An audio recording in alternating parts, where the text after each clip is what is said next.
ഈ അമേരിക്ക എന്ന് പറയുന്ന രാജ്യം ഇന്ത്യയുടെ ഒരിക്കലും ഒരു കാലത്തും ട്രസ്റ്റഡ് ഫ്രണ്ട് ആയിരുന്നില്ല. പക്ഷെ നമ്മൾ അങ്ങനെ ഒരു സുഹൃത്ത് എന്നുള്ള രീതിയിൽ ലേബലിൽ മൈ ഫ്രണ്ട് എന്ന് പറഞ്ഞാണ് വിളിച്ചുകൊണ്ടിരുന്നത്. അപ്പം എന്നാലും എക്കാലത്തും വിശ്വാസയോഗ്യമായിട്ടുള്ള സുഹൃത്ത് എന്ന് പറയുന്നത് റഷ്യയായിരുന്നു. അന്നത്തെ USSR, ഇപ്പോഴത്തെ റഷ്യ. അമേരിക്ക എന്നും കാല് വാരുന്ന ഒരു സുഹൃത്തായിട്ട് മാത്രമേ നമ്മൾ കണ്ടിട്ടുള്ളൂ. അങ്ങനത്തെ സുഹൃത്തുക്കൾ നമുക്കില്ലേ, കൃത്യസമയത്ത് കാല് വരുന്നത്, അതുപോലത്തെ ഒരു സുഹൃത്തായിട്ടാണ് നമ്മൾ കരുതിയിരുന്നത്. ഇതിന്റെ ഒരു ചരിത്രം എത്ര ബാക്കിലോട്ടാണ് കിടക്കുന്നത്? നീണ്ട നാളത്തെ പഴക്കം ചരിത്രമൊക്കെ ഉണ്ട് എന്ന് വേണം പറയാനായിട്ട്. അതായത് ഇപ്പോൾ പറഞ്ഞ പോലെ ഒട്ടും വിശ്വസിക്കാൻ കൊള്ളാത്ത ഒരു രാജ്യം തന്നെയാണ് അമേരിക്ക എന്ന് പലതവണ തെളിയിച്ചിട്ടുള്ളതാണ്. അതിൻ്റെ ചരിത്രം പരിശോധിച്ചിട്ടുണ്ടെങ്കിൽ നമുക്ക് മനസ്സിലാക്കാൻ കഴിയുന്നതേ ഉള്ളൂ. അവരുടെ സ്വഭാവം ഏറ്റവും കൂടുതൽ നമ്മൾ മനസ്സിലാക്കിയത് ബംഗ്ലാദേശിൻ്റെ വിഭജനത്തിൽ കലാശിച്ചിട്ടുള്ള ഇന്ത്യ പാക് യുദ്ധത്തിൽ ലോകം അറിഞ്ഞിട്ടുള്ള കാര്യവുമാണ്. അപ്പോൾ റഷ്യയുടെ പഴയ രൂപമായിരുന്ന സോവിയറ്റ് യൂണിയൻ, അതായത് USSR, അമേരിക്കയെ തുരത്താൻ അന്ന് ഇന്ത്യക്കൊപ്പം നിന്നില്ലായിരുന്നുവെങ്കിൽ നമ്മുടെ രാജ്യത്തിൻ്റെ സ്ഥിതി മറ്റൊന്ന് തന്നെയായി മാറിയേനെ. ഇപ്പോൾ റഷ്യൻ വ്യാപാര ഇടപാടിൻ്റെ പേരിൽ ട്രംപ് 50% തീരുവ ചുമത്തിയ ഈ ഘട്ടത്തിലും നമ്മളൊക്കെ ചിലത് മനസ്സിലാക്കേണ്ടത്, ചിലർ നമ്മളിവിടെ ഇരുന്ന് ഈ അമേരിക്കയ്ക്ക് ജയ് വിളിക്കുന്നവരാണ്. അമേരിക്ക ഇല്ലെങ്കിൽ ഇന്ത്യ അങ്ങ് ഷൂ ആയി പോകും എന്നുള്ള നിലയിലേക്ക് പറയുന്നവരുണ്ട്. പക്ഷെ അവരൊക്കെ മനസ്സിലാക്കേണ്ട ചില കാര്യങ്ങളുണ്ട്. അതൊന്ന് ഓർത്തു പോകുന്നത് നല്ലതായതുകൊണ്ട് നമ്മളിത് വീണ്ടും പറയുന്നത്. പലർക്കും അറിയാം, പക്ഷെ ഇത് മനസ്സിലാകാത്ത കുറേ പേരുള്ളത് കൊണ്ടാണ്. അപ്പം ട്രംപിനെ എന്താണ് പ്രകോപിപ്പിക്കുന്നതെന്ന ചോദ്യമൊക്കെ, എന്തിനാണ് പ്രകോപിപ്പിക്കുന്നത്, അത് പറഞ്ഞതങ്ങ് സമ്മതിച്ചു കൊടുത്താൽ പോരെ എന്നുള്ളതാണ് പല ഇടങ്ങളിൽ നിന്നും ഉയരുന്നത്. അമേരിക്കൻ പ്രസിഡന്റ് ജോ ബൈഡൻ ആയാലും ട്രംപ് ആയാലും ആര് തന്നെ ആയാലും ആ രാജ്യത്തിന് ഇന്ത്യയോടുള്ള ഒരു മനോഭാവമുണ്ട് എന്നും നമ്മൾ അവർക്ക് വിധേയത്വപ്പെട്ട് കിടക്കണം എന്നുള്ളതൊക്കെ അത് അടിസ്ഥാന സ്വഭാവമാണ്. അത് മാറാനുള്ള സാധ്യതയില്ല. അതുപോലെ തന്നെ ഇന്ത്യൻ പ്രധാനമന്ത്രി ഇന്ദിരാഗാന്ധി ആയാലും നരേന്ദ്രമോദി ആയാലും സോവിയറ്റ് റഷ്യയോടുള്ള ഇന്ത്യയുടെ അടുപ്പത്തിനും മാറ്റം വരികയുമില്ല. അത് അന്ന് മുതൽ നമ്മൾ തുടർന്നു പോരുന്നതാണ്. അപ്പോൾ അത്രത്തോളം സോവിയറ്റ് റഷ്യയോടുള്ള അടുപ്പമൊക്കെ ഏറെ വൈകാരികമാണ് എന്ന് പറയും. ഈ റഷ്യക്ക് ഒരു ഘട്ടത്തിൽ വിഷയം വരുമ്പോൾ റഷ്യയിൽ നിന്നുള്ള ആളുകൾ നമ്മുടെ രാജ്യത്ത് വന്ന് താമസിക്കുകയും തിരിച്ച് ആ രാജ്യരൂപീകൃതമായ സമയത്തൊക്കെ അവർ അങ്ങോട്ട് പോയി താമസിക്കുന്നത് വരെ നമ്മൾ പ്രൊട്ടക്റ്റ് ചെയ്ത് നിർത്തിയ ഒരു വിഭാഗമാണ്. അതുപോലെ തന്നെയാണ് ഇസ്രായേലിനെയും നമ്മൾ അതുപോലെ ചേർത്ത് നിർത്തിയിട്ടാണ്. ആ നന്ദിയും കടപ്പാടുമൊക്കെ ഇന്നും ഈ രണ്ട് രാജ്യങ്ങൾക്കും ഇന്ത്യയോടുണ്ട്. പക്ഷെ ഒരിക്കലും ഒരാളെ തുരത്തി എനിക്ക് അവിടെ ആളാകാൻ എന്നുള്ള മനോഭാവത്തിൽ നിൽക്കുന്ന അമേരിക്കയ്ക്ക് ഒരിക്കലും അത് മനസ്സിലാവുകയുമില്ല. ഇപ്പോൾ കഴിഞ്ഞ ദിവസം 1971 കാലഘട്ടത്തിലെ ചില സംഭവ വികാസങ്ങളൊക്കെ ഓർമ്മിപ്പിക്കുന്ന പത്ര കട്ടിങ്ങുകളൊക്കെ നമ്മുടെ ആർമി പങ്കുവച്ചിട്ടുണ്ടായിരുന്നു. അതൊക്കെ ഒന്ന് അന്വേഷിച്ച് പോയിട്ടുണ്ടെങ്കിൽ ഇതിൻ്റെ ഒരു ആഴവും പരപ്പുമൊക്കെ ചെന്ന് എത്തി നിൽക്കുകയും ചെയ്തു. 71 ഇന്ത്യ പാക് യുദ്ധത്തിലേക്കും സോവിയറ്റ് യൂണിയന്റെ നിർണായക സഹായം ഇന്ത്യ വിജയത്തിലേക്ക് നയിച്ചതിലേക്കുമാണ് ഈ ഒരു അന്വേഷണം ചെന്ന് നിൽക്കുന്നത്. ആകെ 13 ദിവസം മാത്രമാണ് ഈ യുദ്ധം നീണ്ടു നിന്നിട്ടുള്ളത്. അന്നത്തെ ബംഗ്ലാദേശിലെ മാനുഷിക പ്രതിസന്ധിയിൽ നിന്നാണ് ഈ ഒരു വിഷയം ഉടലെടുത്തത്. പാകിസ്ഥാൻ സൈന്യം സാധാരണ ജനങ്ങൾക്കെതിരെ വ്യാപകമായിട്ടുള്ള അക്രമം അഴിച്ചുവിട്ടപ്പോൾ അവരുടെ സ്വാതന്ത്ര്യ സമര പോരാട്ടങ്ങളെ പിന്തുണച്ചുകൊണ്ടാണ് അന്ന് ഇന്ത്യ ഇടപെട്ടത്. ഇതാണ് പിന്നീട് ഇന്ത്യ പാക് യുദ്ധമായി പരിണമിക്കുന്നത് പോലും. യുദ്ധത്തിൽ അന്നത്തെ സോവിയറ്റ് യൂണിയന്റെ സൈനികവും നയതന്ത്രപരമായിട്ടുള്ള പിന്തുണ ഇന്ത്യയെ വിജയത്തിലേക്ക് നയിക്കുന്നതിലേക്ക് സഹായിച്ചിട്ടുണ്ട് എന്നുള്ളത് എല്ലാവർക്കും അറിയാം. ഒപ്പം പാകിസ്ഥാന്റെ പരാജയത്തിനും ബംഗ്ലാദേശ് എന്ന് പറയുന്ന രാജ്യം രൂപീകരിക്കുന്നതിനുമൊക്കെ ഇത് വഴിയൊരുക്കുകയും ഒക്കെ ചെയ്തിട്ടുണ്ട്. അന്താരാഷ്ട്ര തലത്തിൽ ഇന്ത്യ ഒറ്റപ്പെടാൻ സാധ്യതയുണ്ടായിരുന്ന ഒരു സാഹചര്യത്തിലാണ് സോവിയറ്റ് യൂണിയന്റെ വലിയൊരു പിന്തുണ ഇന്ത്യക്ക് നൽകിയത്. അത് ഇന്ത്യക്ക് നൽകിയ ആത്മവിശ്വാസം ചെറുതുമായിരുന്നില്ല. അന്ന് ഇന്ത്യയും അന്നത്തെ സോവിയറ്റ് യൂണിയൻ തമ്മിലുള്ള സൗഹൃദത്തിൽ ഏറ്റവും നിർണായകമായിട്ടുള്ള പങ്ക് വഹിച്ചത് ഇന്തോ സോവിയറ്റ് സൗഹൃദ ഉടമ്പടിയാണ്. 71 ഓഗസ്റ്റ് 9 ഇന്ത്യയും സോവിയറ്റ് യൂണിയനും തമ്മിൽ ഒപ്പുവെച്ച സമാധാന സൗഹൃദ സഹകരണ ഉടമ്പടി യഥാർത്ഥത്തിൽ ഇന്ത്യയുടെ പക്ഷം ചേരാനുള്ള സോവിയറ്റ് യൂണിയന്റെ തീരുമാനത്തെ ഔദ്യോഗികമാക്കുകയാണ് ചെയ്തത്. ഉടമ്പടിയിലെ ഒരു പ്രധാനപ്പെട്ട വ്യവസ്ഥ ഇരു രാജ്യങ്ങളിൽ ഏതെങ്കിലും ഒന്നിനു നേരെ ആക്രമണം ഉണ്ടായിട്ടുണ്ടെങ്കിൽ മറ്റേ രാജ്യം സൈനിക സഹായം നൽകണം എന്നത് തന്നെയായിരുന്നു. റഷ്യയുമായി ഇന്നും തുടരുന്ന ആഴത്തിലുള്ള ആ ഒരു സൗഹൃദം ആ ഉടമ്പടിയുടെ കൂടി പശ്ചാത്തലത്തിലാണ് ദൃഢമായിട്ട് നിലനിൽക്കുന്നത്. ഇന്ത്യക്ക് നേരെ യുദ്ധഭീഷണി ഉയർത്തിയ അമേരിക്ക, ബ്രിട്ടൻ, ചൈന തുടങ്ങിയ ശക്തികളൊക്കെ പിന്തിരിപ്പിക്കാനായിട്ട് റഷ്യയുമായിട്ടുള്ള ഈ ഉടമ്പടിക്ക് സാധിച്ചിട്ടുമുണ്ട്. 71 ഇന്ത്യ പാക് യുദ്ധത്തിൽ പാകിസ്ഥാന് അനുകൂലമായി നിലകൊണ്ട അമേരിക്കയും ബ്രിട്ടനും തങ്ങളുടെ നാവികപ്പടയെ ബംഗാൾ ഉൾക്കടലിലേക്ക് അയക്കാൻ തീരുമാനിച്ചു. യുദ്ധത്തിന്റെ ഗതി മാറ്റാൻ പോകുന്ന ഒരു തീരുമാനമാണ് അവിടെ ഉണ്ടായത്.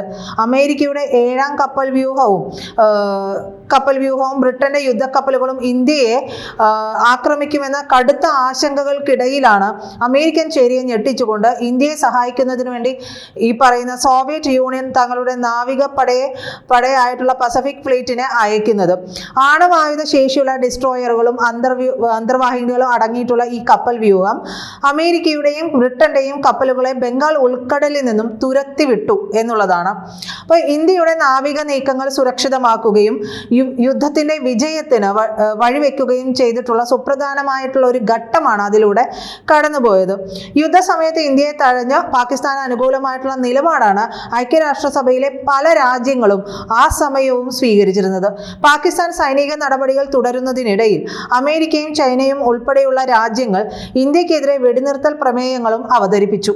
എന്നാൽ സോവിയറ്റ് യൂണിയൻ തങ്ങളുടെ വീറ്റോ അധികാരം ഉപയോഗിച്ച് ഈ പ്രമേയങ്ങളെ മുഴുവൻ തുടർച്ചയായിട്ട് തടഞ്ഞു. ഇത് ഇന്ത്യക്ക് കിഴക്കൻ പാകിസ്ഥാനിൽ, അതായത് ഏതാണ്ട് ഇപ്പോഴത്തെ ബംഗ്ലാദേശിൽ സൈനിക വിജയം നേടാൻ ആവശ്യമായിട്ടുള്ള സാവകാശം ലഭിക്കാനായിട്ടുള്ള കാരണമായിട്ടുണ്ട്. യുദ്ധത്തിൽ പാകിസ്ഥാന്റെ സഖ്യകക്ഷിയായി നിലനിന്നിരുന്ന ചൈന പല ഘട്ടത്തിലും ഇന്ത്യക്കെതിരെ സൈനികമായി ഇടപെടാനും സാധ്യതയുണ്ടായിരുന്നു. അവിടെയും നമുക്ക് തുണയായത് സോവിയറ്റ് യൂണിയനാണ്. സോവിയറ്റ് യൂണിയന്റെ ശക്തമായ സൈനിക സാന്നിധ്യമാണ് ചൈനയെയും പിന്തിരിപ്പിച്ചത് എന്നർത്ഥം. ഹിമാലയൻ അതിർത്തിയിൽ സൈനിക വിന്യാസം വർദ്ധിപ്പിച്ചുകൊണ്ടായിരുന്നു സോവിയറ്റ് യൂണിയന്റെ അന്നത്തെ നീക്കം നടന്നത്. ഈ വർധന ചൈനയെ കടുത്ത സമ്മർദ്ദത്തിലാക്കി. സോവിയറ്റ് യൂണിയന്റെ നയതന്ത്രപരമായിട്ടുള്ള ഈ നീക്കങ്ങൾ ഇന്ത്യക്ക് പടിഞ്ഞാറൻ പാകിസ്ഥാൻ, കിഴക്കൻ പാകിസ്ഥാൻ എന്നീ 2 മുന്നണികളിൽ നിന്ന് ഒരേ സമയം പോരാടേണ്ട അവസ്ഥയും ഒഴിവാക്കി. ഇന്ത്യക്ക് ആത്മവിശ്വാസം പകർന്ന് ഏതാണ്ട് 4 ദിക്കുകളിൽ നിന്ന് ഉയർന്ന ഭീഷണികളെയും ആക്രമണങ്ങളെയും തങ്ങളുടെ സ്വാധീനവും കരുത്തും ഉപയോഗിച്ചാണ് അന്ന് സോവിയറ്റ് യൂണിയൻ, അതായത് ഇന്നത്തെ റഷ്യ, തടഞ്ഞത്. ഇന്ത്യയുടെ ചരിത്രത്തിലെ ഏറ്റവും വലിയ സൈനിക വിജയങ്ങളിൽ ഒന്നായി 71 യുദ്ധവിജയത്തിനും ഇത് കാരണമായി. അന്നത്തെ വിജയത്തിന്റെ പ്രതീകമായിട്ട് എല്ലാ വർഷവും ഡിസംബർ 16 ഇന്ത്യ വിജയ് ദിവസമായിട്ട് ആഘോഷിക്കുകയും ചെയ്യുന്നുണ്ട്. യുദ്ധത്തിൽ ഇന്ത്യ നേടിയ നിർണായക വിജയത്തിന്റെ അതിന്റെ ഫലമായി ബംഗ്ലാദേശ് ഒരു സ്വതന്ത്ര രാഷ്ട്രമായി മാറിയതിന്റെ ഓർമ്മ പുതുക്കൽ കൂടിയായി ഇത് മാറുകയും ചെയ്യുന്നു. പാകിസ്ഥാൻ സൈനിക മേധാവി ജനറൽ അമീർ അബ്ദുള്ള ഖാൻ നിയാസി 93,000 സൈനികർക്കൊപ്പം ഇന്ത്യൻ സൈന്യത്തിന്റെയും ബംഗ്ലാദേശി മുക്തി ബാഹിനിയുടെയും സംയുക്ത സേനയ്ക്ക് മുമ്പിൽ നിരുപാധികം കീഴടങ്ങുകയാണ് ചെയ്തത്. പാകിസ്ഥാന്റെ ചരിത്രത്തിലെ ഏറ്റവും വലിയ കറുത്ത ഏടായിട്ട് ഇത് ഇപ്പോഴും കിടക്കുന്നുണ്ട്. 2ാം ലോക മഹായുദ്ധത്തിന് ശേഷം നടന്ന ഏറ്റവും വലിയ സൈനിക കീഴടങ്ങൽ കൂടിയായിരുന്നു ഇത്.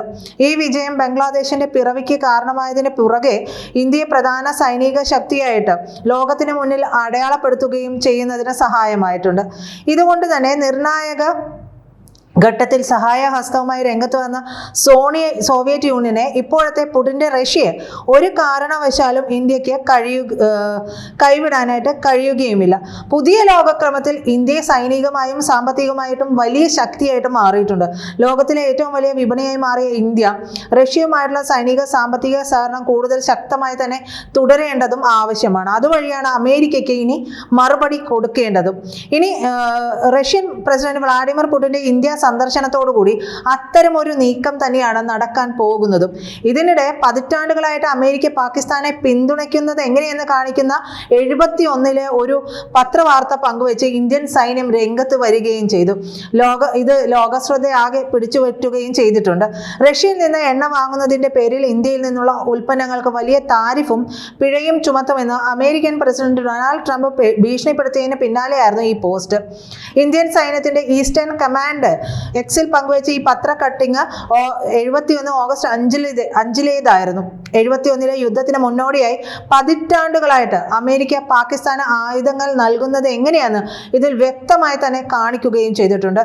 ആ വർഷത്തെ ഈ ഒരു ദിവസം യുദ്ധത്തിന് മുന്നൊരുക്കം ഓഗസ്റ്റ് 5, 71 എന്ന വാചകമാണ് സൈന്യം പോസ്റ്റിന് അടിക്കുറിപ്പായിട്ട് ഇട്ടിരുന്നത്. പാകിസ്ഥാന് ആയുധങ്ങൾ വിതരണം ചെയ്യുന്നതിനെ പറ്റി നാറ്റോ ശക്തികളെയും സോവിയറ്റ് യൂണിയനെയും സമീപിച്ച കാര്യം അന്നത്തെ ഉപരോധ ഉൽപാദന വകുപ്പിന്റെ ചുമതലയുള്ള മന്ത്രി VC ശുക്ല രാജ്യസഭയിൽ പറഞ്ഞതായിട്ടും ഈ പത്രവാർത്തയിൽ പരാമർശിച്ചിട്ടുണ്ട്. സോവിയറ്റ് യൂണിയനും ഫ്രഞ്ച് സർക്കാരും പാകിസ്ഥാന് ആയുധങ്ങൾ നൽകുന്നത് നിഷേധിച്ചപ്പോൾ അമേരിക്ക ഈ പിന്തുണ തുടരുകയാണ് ചെയ്തിട്ടുള്ളത്. അമേരിക്കയും ചൈനയും തുച്ഛമായ വിലയ്ക്കാണ് പാകിസ്ഥാന് ആയുധങ്ങൾ വിറ്റതെന്നും ഈ വാർത്തയിൽ വ്യക്തമായി തന്നെ പറയുകയും ചെയ്തിട്ടുണ്ട്. 71 കഴിഞ്ഞ് ഏതാണ്ട് 2025 എത്തിയിട്ടും അമേരിക്കയ്ക്ക് പാകിസ്ഥാനോടുള്ള ഈ ഒരു കമ്പം അല്ലെങ്കിൽ പ്രിയം ഇതുവരെയും കുറഞ്ഞിട്ടില്ല. താരിഫുകളുടെ കാര്യത്തിൽ അമേരിക്ക ഇപ്പോഴും പാകിസ്ഥാനോട് മൃദു സമീപനം കൂടി പുലർത്തുകയും ചെയ്യുന്നുണ്ട്. എന്തായാലും ഈ ഒരു കാര്യം വരുമ്പോൾ പല കാര്യങ്ങളും എന്തുകൊണ്ടാണ് ഒരു ഫോൺ കോളിന്റെ അടിസ്ഥാനത്തിലല്ല അന്ന് ഈ അമേരിക്കൻ കപ്പൽപ്പട അവിടെ നിന്ന് പിന്മാറിയത് എന്നുള്ളത് കൂടി വ്യക്തമാണ്. നമ്മൾ എന്ന് പറയുമ്പോൾ റഷ്യയും ഇന്ത്യയും തമ്മിലുള്ള സൈനിക ഉടമ്പടിയുടെ ഭാഗമായിട്ട് റഷ്യൻ നാവികസേന വന്നതോടുകൂടിയാണ് ആ പിൻവാങ്ങൽ ഉണ്ടായത്. പക്ഷെ ഇപ്പോഴും പാകിസ്ഥാനോട് അമേരിക്കയ്ക്കുള്ള ഒരു നയം ഇതായിരുന്നു. ഈ ഒരു നയം നമ്മൾ മനസ്സിലാക്കേണ്ടത് ഈ സാഹചര്യത്തിൽ വളരെ അത്യാവശ്യവുമാണ്.